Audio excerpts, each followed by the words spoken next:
فيه أرض ولا بشر ولا تاريخ. بدأت أول حكاية للإنسان، قصة خلق واختيار وخطأ وتوبة. دي قصة سيدنا آدم عليه السلام، أول إنسان وأول نبي، والبداية الرحلة كانت من عنده.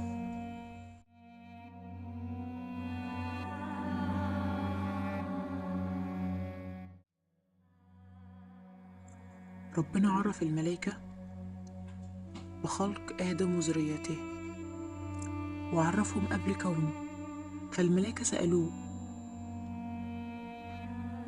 عنه علشان يعرفوا، مش علشان يعترضوا. هم عاوزين يعرفوا مين آدم ده، وهل هيفسد في الأرض ويسفك الدماء.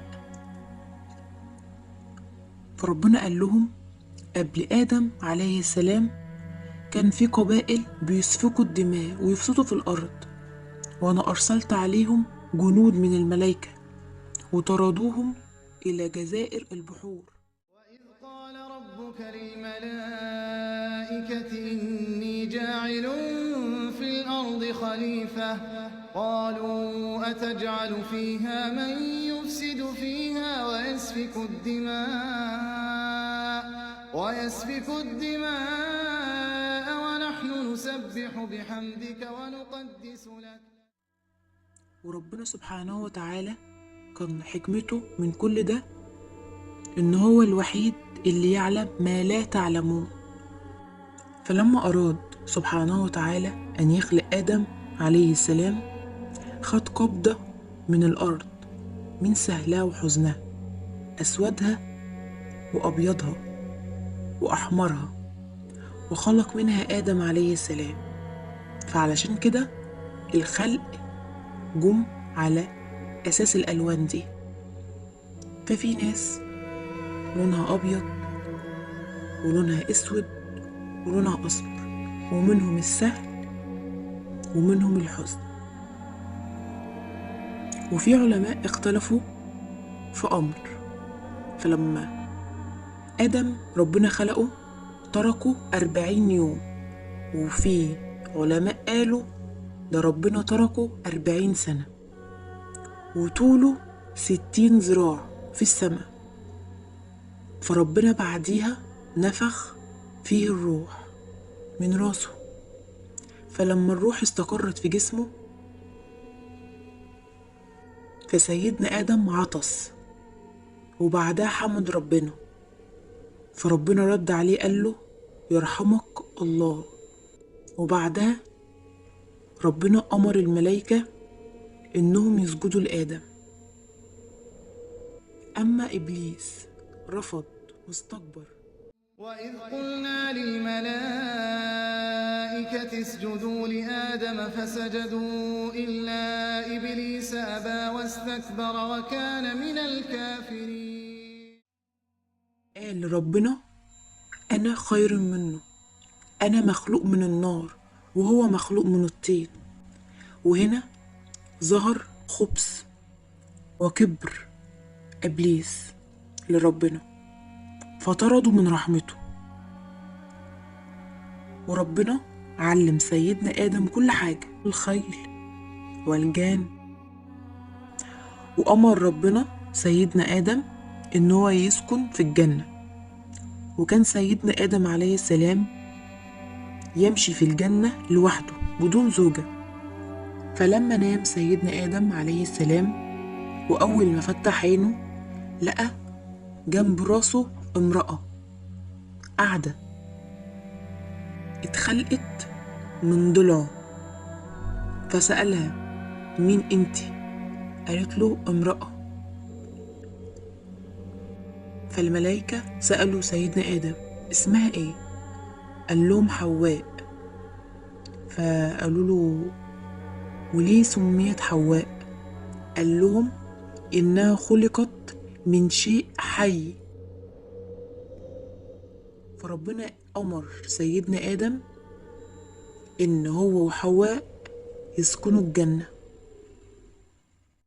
وقلنا يا آدم اسكن أنت وزوجك الجنة وكلا منها رغدا حيث شئتما. وأباح لهم كل شيء في الجنة إلا شجرة واحدة، والمفسرين اختلفوا على الشجرة دي. فلما استقر سيدنا آدم وحواء في الجنة، فقرر إبليس إن يخدعهم، فدخل عليهم ووسوس لآدم علشان ياكل من الشجرة دي هو وحواء، وقال لهم هتبقوا ملكين أو هتكونوا من الخالدين لو كلتوا من الشجرة دي. فكلوا منها. فربنا أمر آدم إن يهبط في الأرض هو وحواء، وإبليس هبط معاهم وبقوا أعداء في الأرض، وكان أمر ربنا قدر مقدور. والعلماء اختلفوا على المكان اللي نزل فيه سيدنا آدم والساعة اللي هبط فيها. ففي منهم قالوا إن هو هبط في مكان ما بين مكة والطائف، وفي منهم قالوا إن هو هبط لوحده وحواء هبطت في مكة. وفي علماء برضو قالوا إن سيدنا آدم نزل معاه جبريل علشان يعلمه الزراعة وصنع الحديد وإزاي يولع النار ويبدأ يشتغل. أوحى الله تعالى إلى آدم ببناء الكعبة، وقال له إن لي حرما وعرشا لي، وابني لي بيتا فيها، والملائكة يحفوا حوالين عرشه.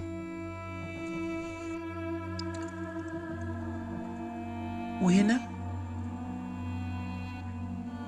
سيدنا آدم نفذ اللي ربنا قال له عليه، وندم على وسوسة الشيطان، وكمل حياته لحد ما مات.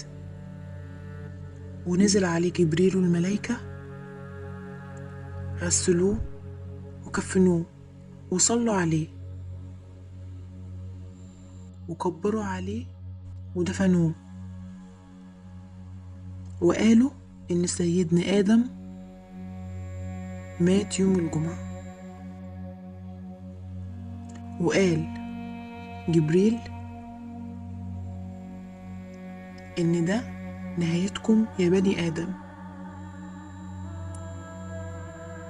ويوم الجمعة هو وفاة سيدنا آدم عليه السلام.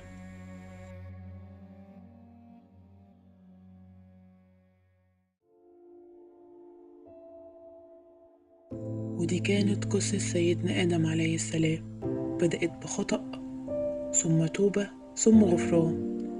علمنا إن الإنسان مش معصوم من الغلط، لكن باب الرحمة دايما مفتوح، وإن الرجوع لربنا هو البداية الحقيقية لكل طريق.